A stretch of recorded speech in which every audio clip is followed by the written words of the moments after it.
Welcome back to the Wall Street Exclusive. I'm Joe Springer, helping you make informed decisions because you can succeed in the market. I had a question from Joe. Hey, Joe, I had an interest rates question. Do you think I should hold off? What are interest rates going to do? There's lots of people saying that interest rates are about to rise, to which I say, no, they're not. And so what I told Joe is what I want to tell you, and it actually has a lot to do with what I think is going to happen in this economy, what is happening now in this economy, and what will happen in the foreseeable future. So here are 5 things about the economy going forward that I want you to know. Number 1 is low interest rates are here to stay. In my opinion, low interest rates are here to stay. In past generations, we had a production economy. Think railroads and steel and manufacturing and mining and industry. In that production economy, you basically needed to borrow money, and maybe a lot of it, to go into business manufacturing cars or building railroads or smokestack businesses. These days, the largest companies in the economy don't need money. In fact, they all have money. Apple and Google and Microsoft are sitting on lots of cash, so they don't need to borrow. They're putting no borrowing pressure on the bond market at all. And the new companies like Snapchat, Instagram, Twitter, Tumblr, these are like good ideas that basically needed no money to start up. So tech and education and entertainment and communication, information management, healthcare, life management, all of the service economy businesses basically need a lot less money to get started and stay in business, especially relative to the asset-intensive production businesses of past generations. So because of that lack of demand to borrow money by service companies, there's structurally less upward pressure on interest rates. There's only so much money that to be lent out. The more demand for it, the higher interest rates can be charged. The less demand for borrowing, the lower interest rates go. Okay, well, what about the Federal Reserve? Don't they have to raise rates? What the Federal Reserve has to do is maintain its dual legal mandate for full employment and price stability. And the Federal Reserve has targeted 2% personal consumption expenditure inflation. And even with all of their money printing, inflation is still running at only about half of their target. They've added more money to the system, but the rate at which money is circulating, which is called the velocity of money has been falling pretty dramatically, and not just since 2008. It's been falling since 1997.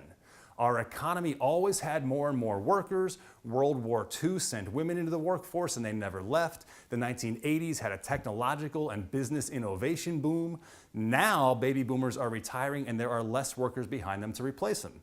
So there was something of an economic party of all these wonderful tailwinds that's sort of coming to an end. The uber growth has basically come to an end and given way to secular stagnation.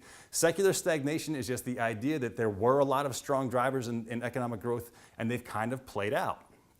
So it is possible that the economy heats up so much the Fed has to up interest rates to control inflation, but that's looking unlikely.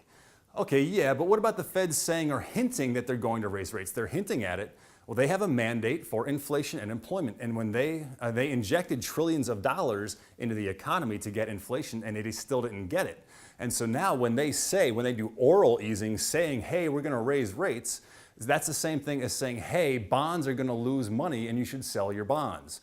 Well, trying to get people to sell their bonds was exactly the point of quantitative easing. Get people out of bonds, put their money into the economy, into investments, into spending. And they got the rates so low that even with a little bit of inflation, you're losing money on short-term treasuries. So they're trying to get the money out there.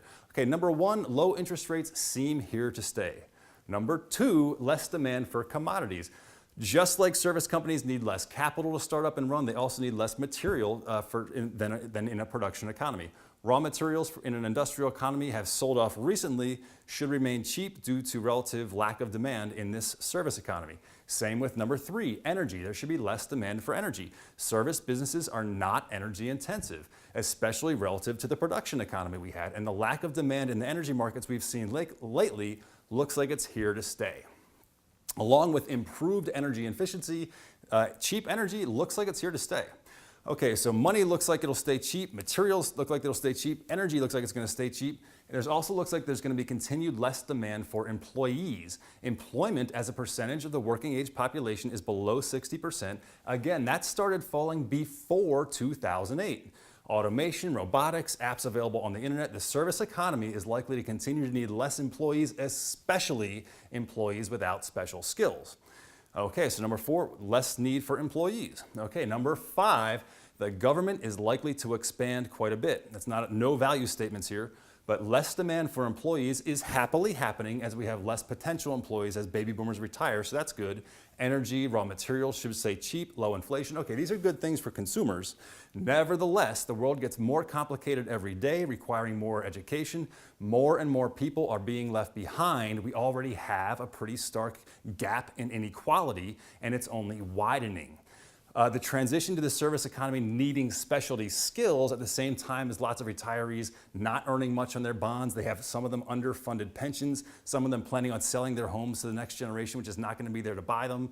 All of this, we think, is going to culminate in a change of political heart that leads to expanded public services. People will vote to be taken care of, and the government will get very large. So that's where we think our economy is going, and already sort of is, and going to continue to go.